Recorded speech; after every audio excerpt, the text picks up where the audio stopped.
So a lot of people, they have bucket lists, things that they want to do in life, things that they want to see.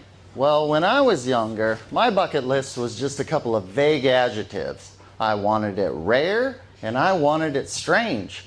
I wanted to have experiences when you're in the middle of them, you look around and you think, you know what? Not everyone gets to do this.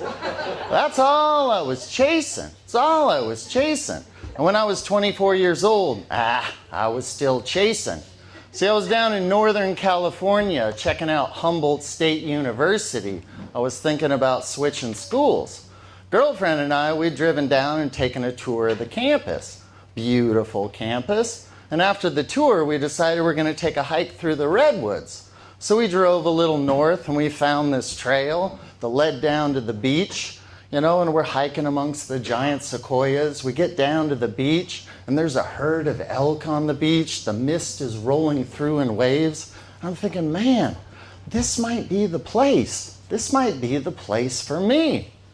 So that evening, we rented a room at this cheap motel in Eureka. Kind of fit our budget. Rather seedy kind of place.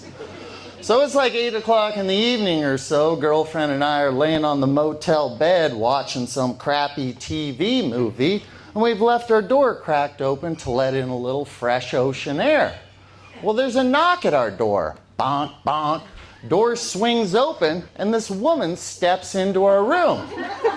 Now, I'm not passing judgment here. Really, I am not passing judgment. But this woman was definitely a prostitute. And she looks down at us and she says, hey, you guys smoke rock? Now, I'll be honest. I did not smoke rock. I've done my fair share of drugs, but I did not smoke rock. But I was thinking, how often, really, how often does a prostitute walk into your motel room and ask you if you smoke rock? That just never happens. It never happens. That is a gem. And I recognized it right away. This is a once-in-a-lifetime opportunity. So I start looking at my girlfriend with these pleading eyes, like, please let this happen. Please let this happen. She knew that I was into one-off experiences, how I liked it a little rare and strange. And she's looking back at me like, mm-mm. And I'm looking back at her like, please let this happen. Please let this happen. And she succumbs. She gives me the nod like, fine, have your weird night. So I say to the woman, hell yeah, come on in. Woman walks into the room, closes the door behind her. She's like, you got $40? So I reach into my wallet, I pull out 2 20s and hand them to her. She stuffs those into her purse and she's digging around in there. She pulls out this little plastic baggie and a glass pipe. She stuffs the pipe full and hands it to me with a lighter. Now, I have no idea what I'm doing, so I just light it like you would smoking weed, you know. And she's looking at me like I'm nuts, you know. She takes it away from me. I didn't know what I was doing. And then she shows me how it's done. Light flame, little twisty of the pipe, and you only inhale the smoke into your mouth, like you would a cigar. I didn't know that. She breathes out this dragon cloud, you know, and hands the pipe back to me. And this time I do it right. And I don't know if you guys know this, but crack has got a real kick to it, like a real kick to it. So we're passing the pipe back and forth, having a good time. Now, if there's one thing that's important to understand about using a drug that you are not familiar with, is don't be the person who talks a lot. Be the person who asks a lot of questions. Everyone's going to have a much better experience that way. So I'm asking this woman about her life, and she is telling some stories. Man, some stories. Because, you know, being a sex worker and smoking a lot of crack, that is a hell of a way to collect a very unique set of stories. So I'm listening, and I'm just loving it. And then she asks, hey, would it be all right if my friend came over? And I say, absolutely. Girlfriend, she looks over at me and gives me the stink eye. But like 15 minutes later, her friend shows up. And now there's 2 prostitutes in our motel room. So I shell out another $40. Pipe starts getting passed around again. Everyone starts having a good time. And these women, they are telling some stories. Man, some stories. And then they team up on my girlfriend. It's like a bad drug commercial from the 90s. You know, they're trying to convince her to join the party. And they're using good old-fashioned peer pressure. And good old-fashioned peer pressure, it works. Girlfriend, she takes a hit. So now we're all in the game. We're all in the game.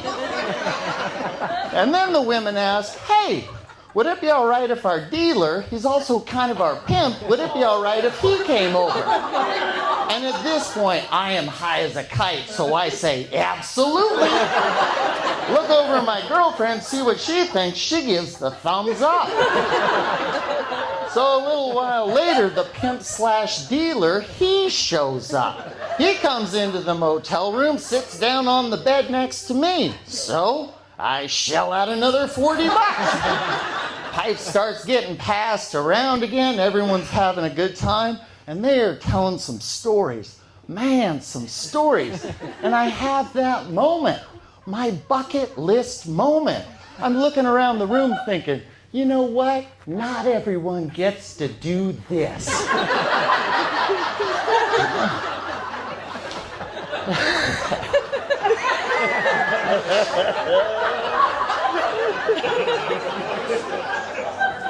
So, oh my God. So we keep hanging out, having a good time, you know, and the pimp/dealer, he's sitting next to me. So I start asking him about his life, you know, and he's happy to tell stories. You know, he's telling some wild ones. And I'm just listening, and I'm just loving it and loving it.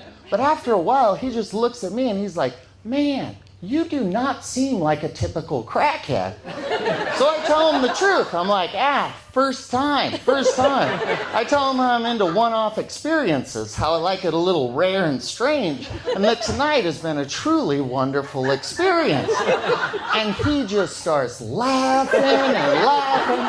I think he could tell from my unorthodox behavior that I was telling the truth. So this guy, he reaches into his pocket, personal stash, pulls out a huge rock, stuffs it into the pipe, and hands it to me. Free of charge. So I hit that shit hard. Pipe starts getting passed around again, and they are telling some stories. Man, some stories that are inappropriate for most crowds. But those are my favorite kind of stories. And I'm just listening, and I'm just loving it. You know, and we...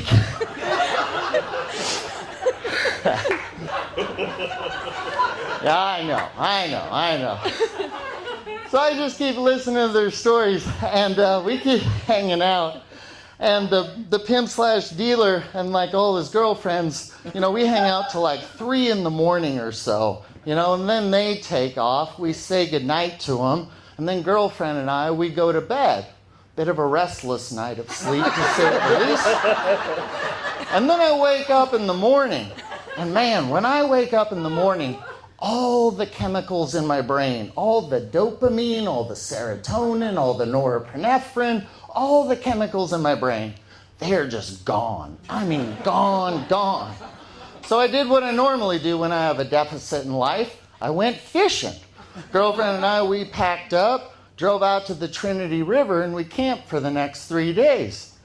And it took 2 whole days of fishing. 2 whole days of fishing just to get my brain back online. Brain was like, yeah, you probably don't want to start doing a lot of that. It's like, agreed, brain, agreed. Brain and I, we agreed on this.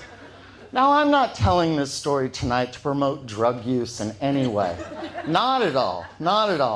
All I'm saying is that if a prostitute randomly walks into your motel room one evening, the least that you could do is invite them in and ask them a few questions about their lives. Because the stories that they will tell you, they are worth listening to.